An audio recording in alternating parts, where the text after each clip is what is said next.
Costco selling doomsday prepper food kits. All right, Nicole, A, how much do they cost? And B, why are they doing it?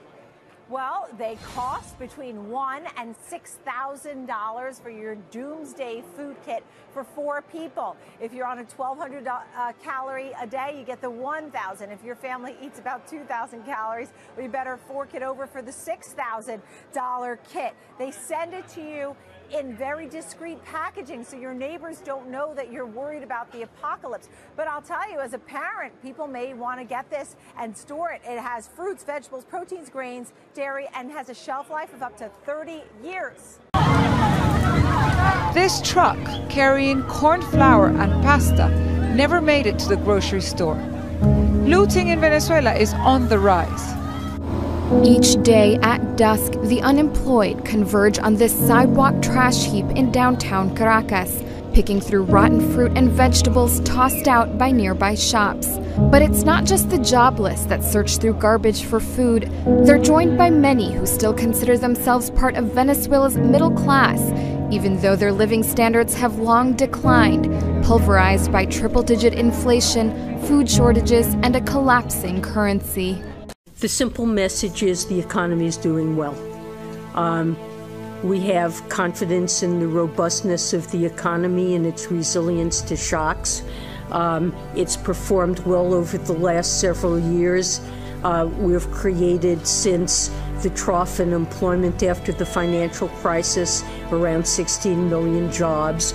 The unemployment rate has moved way down, and many more people feel optimistic about their prospects. The simple message is the economy is doing well.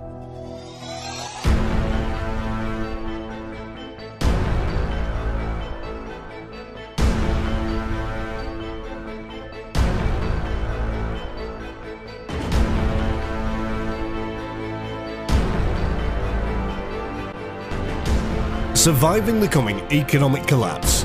The best emergency food methods for keeping your family alive. A second catastrophe promises to follow in the footsteps of a first. It's a catastrophic food shortage. The time to prepare for that is now. We must honestly acknowledge the circumstances we inherited. 94 million Americans are out of the labor force. Over 43 million people are now living in poverty, and over 43 million Americans are on food stamps.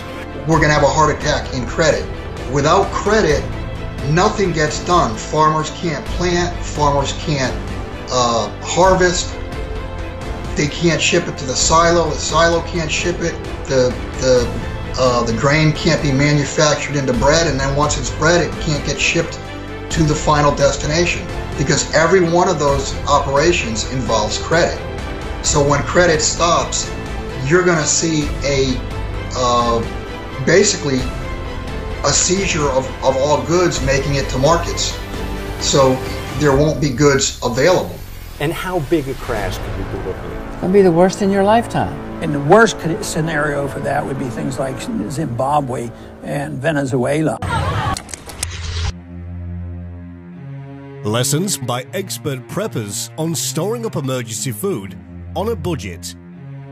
Emergency foods are something that families, church and relief organisations, schools, institutions and food banks should be stocking up on nowadays, while it's still possible, while there's still food to be had. Our nation is sitting on a ticking time bomb, and we unfortunately cannot tell exactly when this bomb is going to finally detonate. But we can hear it ticking, louder with every passing year.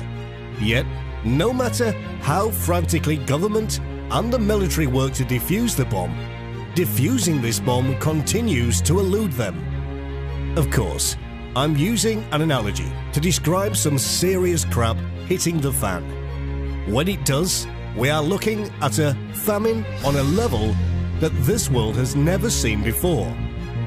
Nationwide food shortages, and then famine. No more food coming in from anywhere.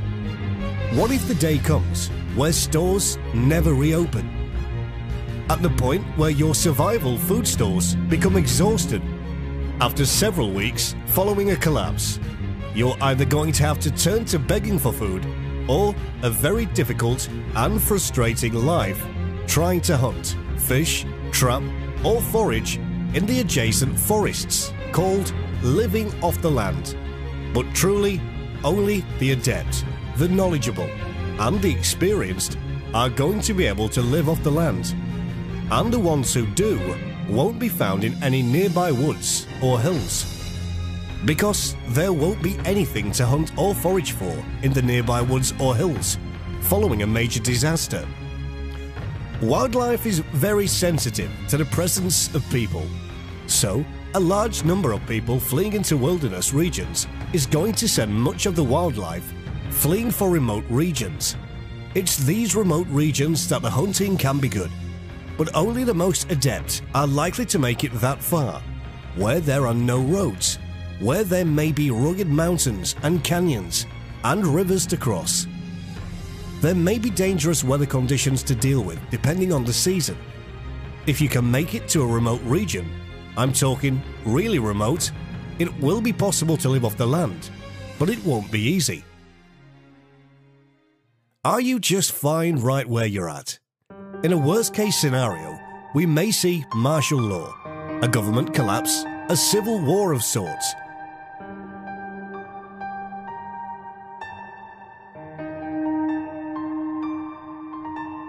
Some of us should be stockpiling food.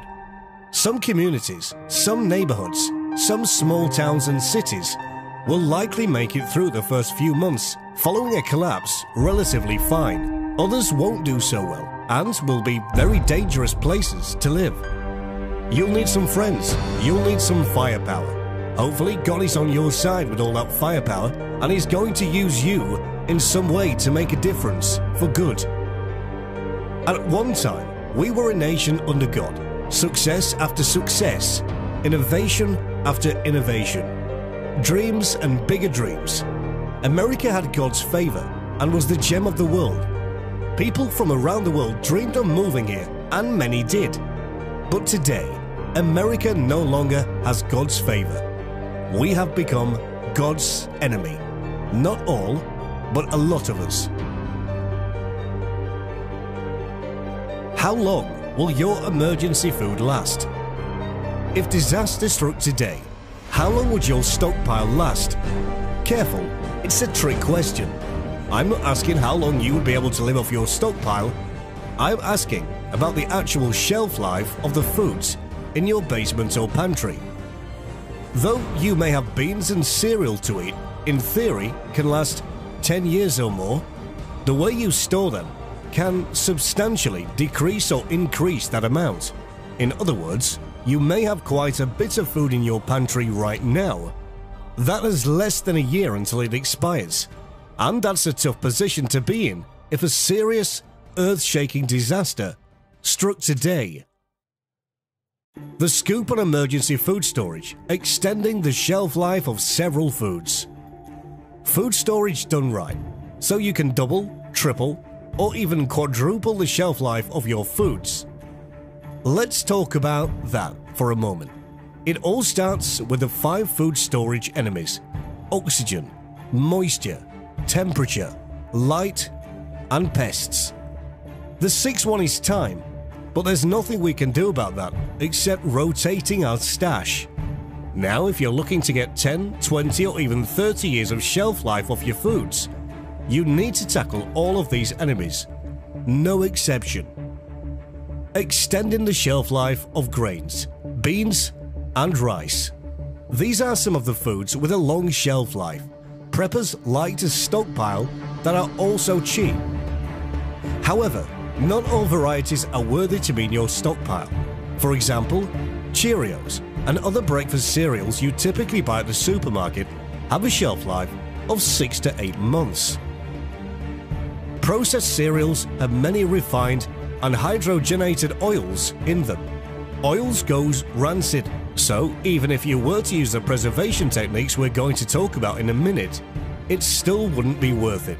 Thus, step 1 in storing your food for a really long time is to pick the right food. When we're talking about real long-term emergency food storage, opt for storing white rice, not brown, dried beans, and whole wheat berries, not breakfast cereals. Rice, beans, and wheat berries should be the staples of your survival stockpile. Mylar bags with oxygen absorbers for storing emergency food. The best way to store your emergency food is in Mylar bags with oxygen absorbers. This is a no-fail combination used by most preppers, provided your food is dry before you store it. Otherwise, you can wake up with condensation after you seal the package, which is not a good thing. The process is simple. You fill the bag nearly all the way to the top, seal it using an iron or a head straightener, but not before you add a pack of the oxygen absorber. Depending on the size of the bag, oxygen absorbers are small packs of iron powder and create a nitrogen environment by removing any oxygen present through chemical reactions. So, even if the bag will look like it's got air inside, you don't need to panic, because that's just nitrogen. It's worth mentioning that neither the nitrogen nor the iron powder can affect your food, provided you keep the O2 absorbers inside the original packaging. As you can see, you don't need to vacuum seal the bags. The absorbers will do the trick to prevent growth of aerobic pathogens, such as mold, as well as preventing oxidation. These are two ways oxygen can spoil your food. Besides, your cereals will crumble under the pressure of the bag. Put Mylar bags inside airtight, BPA-free 5-gallon buckets. Next, you should put the Mylar bags inside airtight, BPA-free 5-gallon buckets. This may seem unnecessary, but it's actually a good idea. First off, the bucket will shield the bags from the light, another declared food storage enemy, thus improving shelf life. Second, it protects the bag from accidental puncturing. We talked about aerobic bacteria, but anaerobes need very little or no oxygen to develop. The most important one is called Clostridium botulinum and is responsible for a disease called botulism, not something you want to suffer from post-collapse.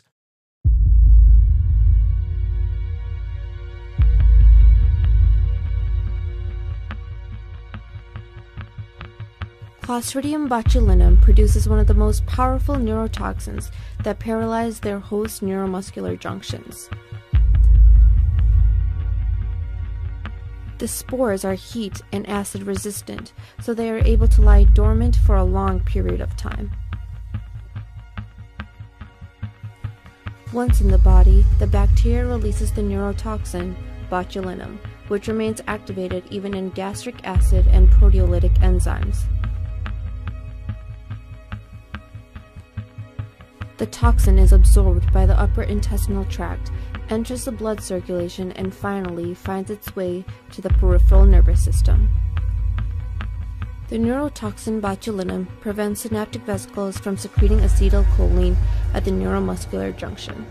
The nerve endings are impaired and causes the individuals to experience paralysis. Fortunately, this doesn't really occur when storing grains, beans and rice, as long as they're not moist. It's something that mostly shows up in canned food, which we'll tackle in a moment. The last thing you need to do after you've taken care of oxygen, light and humidity is ensure the proper temperature. Anywhere between 50 Fahrenheit and 70 Fahrenheit will work, preferably close to 50. If you do everything right, how long can food last in storage? What shelf life can you expect if you do everything right? This is pretty amazing. White rice can last at least 7 to 8 years, with some sources going as high as 25. Hard grains such as wheat and corn can store for at least 10 years. Soft grains can last about 8 years because the outer shell is not as strong as that of hard grains. Emergency food storage for pasta.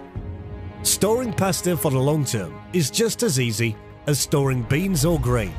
If you read the label, They tell you it lasts for 1 to 2 years, but if you store it in mylar bags with oxygen absorbers, that shelf life can increase up to 10 times. That's 20 plus years in shelf life. Place it in plastic buckets to protect it from light, from crumbling inside, and from accidental puncturing of the bag. Speaking of punctures, you may want to consider storing things like spaghetti in 5mm bags instead of the more common 3.5mm to avoid any sharp noodles accidentally poking holes in the mylar. Some people like to freeze pasta before storage to prevent larva eggs from hatching. So, to kill these eggs, noodles shouldn't stay frozen for approximately 5 days. But this method is not needed as long as you use oxygen absorbers. Ultimately, freezing the noodles won't hurt them, but it won't really help either.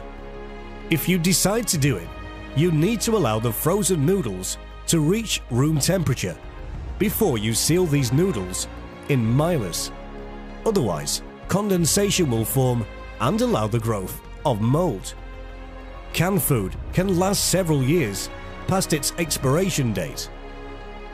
There are a lot of myths about canned foods, and I want to burst the ones that have to do with shelf life. The one related to the expiration date. Food experts on shelf life have looked closely at unopened cans of food from several decades back, sometimes recovered from shipwrecks, and the data they found was a real eye-opener. Canned food can last several years past its expiration date, as long as the can has been properly stored and it looks good on the outside, it's not leaking, and the lid is not swollen or punctured. It's probably safe to eat. You still have to check for suspicious smells, but there have been reports of canned food that was safe to eat even after 30 or 40 years. Nevertheless, plenty of people have reported being absolutely fine after eating canned food past the expiration date. Of course, you need to give your cans the same conditions you do to your beans and rice. Keep them in a cool, dry, dark place away from moisture. Now, there are two types of canned food when it comes to how long they last: high acidic and low acidic. The USDA guidelines tell us that high acid food, canned fruit or pickles, can last up to 18 months, while low acid food, canned meat, beans, corn, potatoes, etc., up to 5 years. The acid in these cans contributes to the deterioration of colour, texture, and nutrients over time, of course. As mentioned earlier, if the can looks, smells, and tastes okay, you can ignore the expiration and the best buy dates. In a post-collapse, you might not have a choice anyway. Extending the shelf life of peanut butter. Peanut butter is jam-packed with calories and can last a long time if properly stored. But there's a catch. It's full of oils and, as previously said, oils go rancid over time. It depends which type of PB you're storing, because natural peanut butter only lasts a few months, while smooth and crunchy can last up to a year. To improve its shelf life, you need to keep peanut butter tightly sealed and in a cool, dry, dark place. You should also store it in a glass rather than a plastic jar to increase longevity even more. The alternative to PB is powdered peanut butter, which should store for at least 5 years, closer to 10 actually, and it's good for another year after you open it. That's considerably longer than traditional peanut butter. Food items with an indefinite shelf life. You've probably heard that honey has an indefinite shelf life. The only thing that can go wrong with it is crystallization, meaning the sugar molecules align themselves in a certain way. This is not a sign it went bad, but still, there's an easy fix. Place the open jar in a pot full of hot water and stir it until the crystals dissolve. In order to slow down the crystallization process, simply store the honey at room temperature.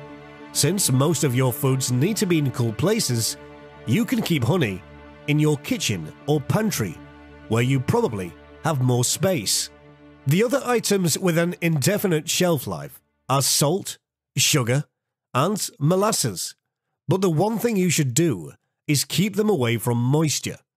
It's common for basements to develop mold due to poor ventilation. So the two options you have are to either install a fan, if your basement has windows, a dehumidifier, which unfortunately will incur electricity costs, or use some of the other recommended options depending on how bad things are. The shelf life of seeds. No long-term survival plan is complete without the seeds that will allow you to start a garden once the dust settles after a collapse. In a worst-case scenario, especially those who live in heavily populated areas, that may mean a long and difficult evacuation from a disaster-struck region. The good news about seeds is that they don't take up a lot of space and you can transport them with relative ease when the time is right. Plant that garden finally. The most important thing to seed storage is to keep these seeds dry. Moisture is the biggest enemy, but fortunately, one you can easily defeat. Keeping your seeds in a cool, dry place should work. And don't forget to add desiccants to the container and seal them afterwards. Another thing you need to do is dry them before storage. If you don't want to use desiccants, you have other options, such as putting them in paper envelopes. Other options include storing them inside the fridge or the freezer, but if you're left without power in the next disaster, you're still going to use one of the aforementioned solutions. The shelf life of various seeds varies. Some people say they can last up to 100 years. They actually found seeds inside the belly of a frozen mammoth, meaning they lasted thousands of years. It's hard to say, but if you do it right, you can expect to get at least 5 years of storage life and a 70% germination rate. The ones that have the longest shelf life are bean, 2 to 3 years. Radish, muskmelon, cress, collards and cucumber, 5 years. Tomato, squash, turnips, eggplant, sorrel, cauliflower, Brussels sprouts and watermelon, 4 years each. But again, the life of a seed can increase if you do a good job storing them. Emergency food storage for your pet. How to store dry and canned pet food. There are essentially 2 types of pet food you can stockpile, and they're the same ones you feed your pets every day: dry and canned. Surprisingly, canned food lasts a lot longer than dry, because dry food has a lot of fat in it, which causes it to go rancid quickly. Dry food usually lasts a year, while canned food for 2+ years. If you're thinking of using oxygen absorbers with dry pet food, it might not work. You might wake up with mold rings around the absorbers, which will in turn spoil the entire bag, as several preppers have cautioned. The good news about storing pet food, though, is that there's no difference between survival food and what they regularly eat for your pet. The other good news is that pets can eat human survival food, for lack of a better term.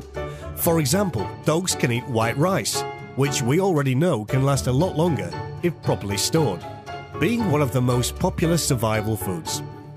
As long as you store your pet food in a cool, dry, dark place, such as a ventilated basement, you'll surely get a lot more than the 1 or 2 years it's stated to last. How temperature fluctuations affect emergency food. Before we wrap this up, I need to address an overlooked aspect: fluctuations in temperature. We said earlier that some foods need to be stored at temperatures between 50 Fahrenheit and 70 Fahrenheit, but that's only half of the story. The other half is that you need to keep temperature variations to a minimum, because they too can negatively affect the shelf life. Even if you keep it within the interval at all times, fluctuations between 50 Fahrenheit and 70 Fahrenheit should be avoided. Why store up emergency food? So you can survive during a famine. In the modern age, with so many grocery stores and restaurants, bustling with activity and low prices, sometimes high, on many common food items, it's hard to imagine what life would be like if suddenly it all came to an end. Unfortunately, if someone were to pull the plug on interstate shipping and nationwide commercial food processing and commercial agriculture, literally overnight stores across several regions would slam shut their doors, and before you knew it, the greatest disaster in America's history would unfold right before our eyes. Famine, food shortages, long lines stretching possibly miles for a government handout, until the government closes its doors as well. Long lines seeking food at churches, that is until churches run out of food, and soup kitchens. Soup kitchens, once popular with the homeless, but now attracting crowds of hungry and scared citizens and their families looking for food and also looking for a solution. But there won't be one. What about organizations like the Red Cross and Salvation Army?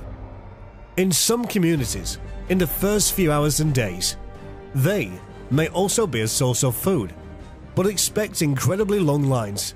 When or if food finally gets into your hands, unfortunately, it may not be something you really find that palatable. Food storage happens now, not later.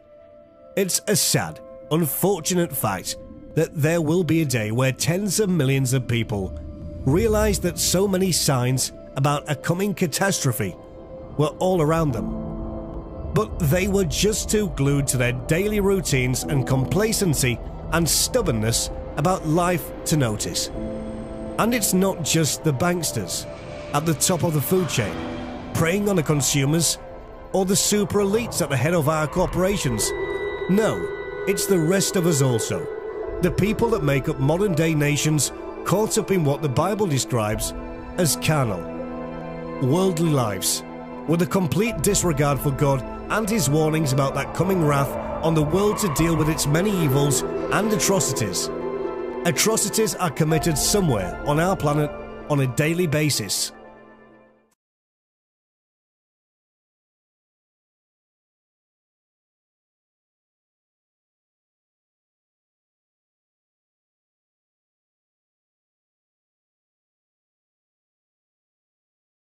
North Korea is denouncing a new American nuclear strategy that calls for the U.S. to enhance its arsenal of low-yield nuclear weapons. A spokesperson for the North Foreign Ministry's Institute of American Studies says the U.S. strategy is a declaration of war against the world. As part of our defense, we must modernize and rebuild our nuclear arsenal, hopefully never having to use it, but making it so strong and so powerful that it will deter any acts of aggression by any other nation or anyone else.